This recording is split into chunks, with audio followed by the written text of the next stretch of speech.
नमस्ते दोस्तों, आज हम बात करने वाले हैं ऑस्कर्स यानी कि एकेडमी अवार्ड्स के बारे में। ये सिर्फ एक अवार्ड शो नहीं है, यह फिल्म इंडस्ट्री का एक सेलिब्रेशन जहां टैलेंट, हार्ड वर्क और क्रिएटिविटी को एक्नॉलेज किया जाता है। तो चलिए शुरू करते हैं। ऑस्कर्स एक एनुअल सेरेमनी है जो फिल्म इंडस्ट्री के एक्सेलेंस को रिकॉग्नाइज करता है। ये academy of motion pictures arts and science द्वारा ऑर्गेनाइज होता है। पहली बार ये अवार्ड 1929 में दिया गया था, जब सिर्फ 270 लोग एक प्राइवेट डिनर में मिले थे। आज ये इवेंट दुनिया भर में ब्रॉडकास्ट होता है और इसकी ग्लैमर और एक्साइटमेंट हर किसी को अट्रैक्ट करती है। अब बात करते हैं कि ऑस्कर्स में होता क्या है। सेरेमनी की शुरुआत होती है रेड कारपेट से, जहां सेलिब्रिटीज़ स्टनिंग आउटफिट्स में आते हैं। यहां वो फोटोग्राफर्स के लिए पोज करते हैं और इंटरव्यूज़ देते हैं। फिर अवार्ड प्रेजेंटेशन शुरू होते हैं। प्रेजेंटर्स, जो अक्सर फेमस एक्टर्स होते हैं, नॉमिनीज अनाउंस करते हैं। इमेजिन करिए, जब एक नॉमिनी का नाम बुलाया जाता है, सबकी धड़कनें तेज़ हो जाती हैं और जब विनर का नाम अनाउंस होता है तो एक मोमेंट बहुत ही इमोशनल हो जाता है। जैसा कि मूनलाइट का बेस्ट पिक्चर जीतना सबको सरप्राइज कर दिया था। विनर्स जब स्पीच देते हैं तो वो अपनी जर्नी शेयर करते हैं। ये स्पीचेस कभी कभी इतने इमोशनल होते हैं कि आपकी आंखें भर आती हैं। I want to thank my mother. I'd like to thank my mother. Thank my mom. My mom. Thank you, my mom. Thank you, Mom. Thank you, mom. Thank you, mama. Mamá, esto es para ti. My mother. I love you. I love you, mom. My mother. My mother. My mother. My mother. My mom. My mom. My mom, my beautiful mother who's no longer with us today, for the sacrifices she made to get me here, who's the most brave, beautiful woman I've ever known. That's my mother. Who protected me. Taught me that to love even in the face of hate. for believing in me from the beginning. All the moms. Mom, love you, Mom, so much. Mom, I just want an Oscar. Oscar में musical performances भी होती हैं। Nominated songs को live perform किया जाता है, जो ceremony का मूड और भी अपबीट बना देता है। ये मोमेंट्स हमेशा यादगार होते हैं। इसके बाद आता है मेमोरियम सेगमेंट, जहां हम उन सबको याद करते हैं जो इस इंडस्ट्री का हिस्सा रहे हैं लेकिन अब नहीं है। ये एक इमोशनल मोमेंट होता है जो सबको याद दिलाता है कि फिल्म इंडस्ट्री एक फैमिली की तरह है। कभी कभी एकेडमी स्पेशल अवार्ड्स भी देती है, जैसे कि गवर्नर्स अवार्ड, जो उन लोगों को दिया जाता है जिन्होंने फिल्म इंडस्ट्री में सिग्निफिकेंट कंट्रीब्यूशंस किए हैं। अब बात करते हैं ऑस्कर जीतने के फ़ायदे। ये सिर्फ एक ट्रॉफ़ी नहीं, ये आपकी लाइफ को बदल सकती है। ऑस्कर जीतने से आपको एक ग्लोबल रिकॉग्निशन मिलता है। आपको इंडस्ट्री में एक रिस्पेक्टेबल पोजीशन मिल जाता है। जैसे कि हैले बेरी, जब उन्होंने बेस्ट एक्ट्रेस का अवार्ड जीता तो उनका नाम हर जगह छा गया। ऑस्कर जीतने के बाद आपको ज़्यादा ऑफर्स मिलते हैं। स्टूडियोज़ और डायरेक्टर्स आपको काम देने के लिए तरस रहे होते हैं। मिसाल के तौर पर जेनिफर लॉरेंस को ऑस्कर जीतने के बाद बहुत सारे हाई प्रोफाइल प्रोजेक्ट्स मिले। जब आप ऑस्कर जीतते हैं तो आपकी सैलरी भी बढ़ जाती है। आपको ज़्यादा पैसा मिलता है क्योंकि प्रोड्यूसर समझते हैं कि आपकी वजह से ही फिल्म के सक्सेस होने के चांसेस ज़्यादा हैं। ऑस्कर जीतने पर मीडिया कवरेज आती है, जो आपकी विजिबिलिटी को बढ़ाती है। इससे आपको इंडोर्समेंट और कोलैबोरेशंस मिलने की संभावना बढ़ जाती है। ऑस्कर जीतने से आप इन्फ्लुएंशियल लोगों से मिलने का मौका पाते हैं, जो आपकी फ्यूचर प्रोजेक्ट्स के लिए बेनिफिशियल होता है। ये ट्रॉफी खुद एक सिंबल है सक्सेस का। इसे देखकर आपको अपने अचीवमेंट्स याद आते हैं। ऑस्कर जीतकर आप दूसरों को इंस्पायर करते हैं।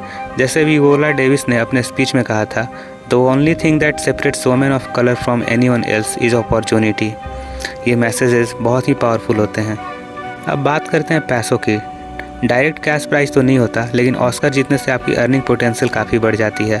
एक्टर्स और फिल्म मेकर्स को ज़्यादा रोल्स और इंडोर्समेंट मिलते हैं, जो उनकी ओवरऑल इनकम को बूस्ट करते हैं। चलिए अब ऑस्कर्स की कहानी पर नज़र डालते हैं। ये सेरेमनी सिर्फ अवार्ड्स का नहीं, बल्कि फिल्म इंडस्ट्री की इवोल्यूशन और कल्चर को भी दिखाती है। पहला ऑस्कर सेरेमनी 16 मई 1929 को हॉलीवुड में हुआ।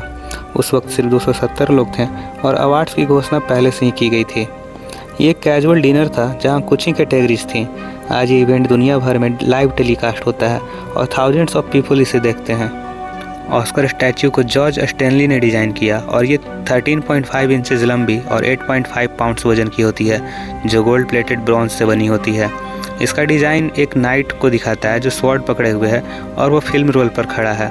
ये स्टैच्यू सिर्फ एक ट्रॉफी नहीं, बल्कि फिल्म इंडस्ट्री का एक महान सिंबल है। ऑस्कर्स की पहली बार पब्लिक ब्रॉडकास्ट 1953 में हुई। इससे सेरेमनी की पॉपुलैरिटी और बढ़ गई और अब ये एक कल्चरल फिनोमेनन बन चुकी है। सेलिब्रिटीज़ का ग्लैमर और ऑडियंस के एक्साइटमेंट ने इस इवेंट को और भी ज़्यादा स्पेशल बना दिया। ऑस्कर्स ने समय के साथ अपनी कैटेगरीज को भी एक्सपेंड किया। पहले सिर्फ कुछ ही कैटेगरीज थी, लेकिन आज best animated feature, best documentary और बेस्ट इंटरनेशनल फीचर जैसी कैटेगरीज भी शामिल हैं। ये इवोल्यूशन इंडस्ट्री की चेंजिंग लैंडस्केप को रिफ्लेक्ट करता है, जहां नए टैलेंट्स और स्टोरी टेलिंग स्टाइल्स को सेलिब्रेट किया जा रहा है। ऑस्कर्स की कहानी में कंट्रोवर्सीज भी हैं। 2015 के बाद जब हर एक ईयर काफ़ी सारे अवार्ड्स में प्रीडोमिनेटली वाइट नॉमिनीज थे, तब #ऑस्कर सो वाइट मोमेंट शुरू हुआ था। इस मोमेंट का मकसद था डाइवर्सिटी और रिप्रेजेंटेशन को प्रोमोट करना। 2016 के ऑस्कर्स में सभी 20 एक्टिंग नॉमिनीज वाइट थे। इस पर लोगों ने सोशल मीडिया पर अपना गुस्सा व्यक्त किया। सेलिब्रिटीज जैसे कि जेडा पिंकेट स्मिथ और स्पाइक ली ने इस टॉपिक पर ओपन डिस्कशन किए और इसे पब्लिक डिस्कोर्स में बहुत ज़्यादा इम्पैक्ट पड़ा। इस मोमेंट के प्रेशर के बाद एकेडमी ने कुछ चेंजेस किए। उन्होंने मेंबरशिप को डाइवर्सिफाई करने और वोटिंग प्रोसेस को बेहतर बनाने की कोशिश की। यह एक सिग्निफिकेंट स्टेप था, लेकिन अब भी बहुत काम बाकी है। ऑस्कर सिर्फ फिल्म इंडस्ट्री का नहीं बल्कि सामाजिक और कल्चरल डिस्कशन का भी हिस्सा बन गया है। ये इवेंट हमेशा एक प्लेटफॉर्म रहा है जहां आर्टिस्ट अपने एक्सपीरियंस शेयर करते हैं और इम्पॉर्टेंट इशूज़ पे बात करते हैं। जैसे कि 2018 के ऑस्कर्स में फ्रांसिस मैकडॉर्मंड ने अपनी एक्सेप्टेंस स्पीच में इंक्लूजन राइडर की बात की, जो फिल्म प्रोडक्शन में जेंडर और रेस डाइवर्सिटी को इंश्योर करता है। रिसेंट ईयर में ऑस्कर ने इंक्लूसिविटी और रिप्रेजेंटेशन को लेकर काफ़ी इनिशिएटिव शुरू किए हैं। फॉर एग्जांपल, एकेडमी ने डाइवर्सिटी गोल्स सेट किए हैं जिससे उनके वोटिंग मेंबर्स की डेमोग्राफिक्स और बेहतर हो सके। तो ऑस्कर की ये कहानी एक तरफ रिकॉग्निशन और सेलिब्रेशन है, तो दूसरी तरफ एक जर्नी है जो डाइवर्सिटी और इंक्लूजन की तरफ बढ़ रही है। इस प्लेटफॉर्म के जरिए आर्टिस्ट ने सोशल इशूज़ पे अवेयरनेस फैलाने का काम किया है, जो इस इवेंट के बहुत मायने हैं। अब चलिए कुछ मज़ेदार फैक्ट्स और ट्रिविया की तरफ जो ऑस्कर के साथ जुड़े हुए हैं। ये सिर्फ इंटरेस्टिंग नहीं बल्कि ऑस्कर की रिच हिस्ट्री और कल्चरल सिग्निफिकेंस को भी दिखाते हैं। पहला बेस्ट पिक्चर विनर। पहला बेस्ट पिक्चर अवार्ड विंग्स को मिला था, जो 1927 में रिलीज हुआ था। यह फिल्म एक साइलेंट फिल्म थी जिसमें एविएशन की कहानी को दिखाई गई थी। इस अवार्ड को देखने के लिए सिर्फ 12 कैटेगरीज थी, लेकिन आज ये 23 से ज़्यादा कैटेगरीज तक पहुंच गया है। Most awards. Titanic, the Lord of rings और बेन हर ने 11 अवार्ड्स जीते हैं। द रिटर्न ऑफ किंग का तो ये हाल था कि इसने हर कैटेगरीज में जिसमें इसको नॉमिनेशन मिला वो जीता। ये अचीवमेंट सच में अनपैरेलल्ड है और ये फिल्म सिनेमा की दुनिया में एक लीगेसी छोड़ गई है। Youngest winner. टैटम ओ'नील ने 10 साल की उम्र में बेस्ट सपोर्टिंग एक्ट्रेस का अवार्ड जीता पेपर मून के लिए। उस वक्त उनकी वजह से सबने रियलाइज़ किया कि एज कोई बैरियर नहीं है टैलेंट के लिए, और वो मोमेंट सिर्फ उनके लिए नहीं बल्कि हर यंग आर्टिस्ट के लिए एक इंस्पिरेशन था। Longest acceptance speech. ग्रियर गैरसन ने 1943 में 6 मिनट का लॉन्गेस्ट एक्सेप्टेंस स्पीच दिया। उनका स्पीच इतना इमोशनल था कि लोगों ने उनकी बातें सुनते सुनते आंखें भर ली थीं। इस मोमेंट ने हमेशा यह याद दिलाया कि ऑस्कर सिर्फ एक अवार्ड नहीं बल्कि एक अपॉर्चुनिटी है अपने जज्बात व्यक्त करने के लिए। First black winner. हैटी मैकडैनियल ने 1940 में बेस्ट सपोर्टिंग एक्ट्रेस का अवार्ड जीता और वो पहली अफ्रीकन अमेरिकन बनी जिसने ये अवार्ड जीता। जब उन्होंने अपनी स्पीच दी तो उन्हें खुद से ज़्यादा इस बात की खुशी थी कि उन्हें उनके टैलेंट के लिए रिकॉग्नाइज़ किया गया। ये मोमेंट न सिर्फ उनके लिए बल्कि पूरी कम्युनिटी के लिए एक माइलस्टोन था। Most nominations. जैसा कि हमने बात की, टाइटैनिक ने सबसे ज़्यादा 14 नॉमिनेशंस जीते हैं, और इंटरेस्टिंग बात यह है कि ला ला लैंड ने भी इस रिकॉर्ड को बरकरार रखने की कोशिश की थी, लेकिन मूनलाइट की विक्ट्री ने सबको सरप्राइज कर दिया। Oscar statue.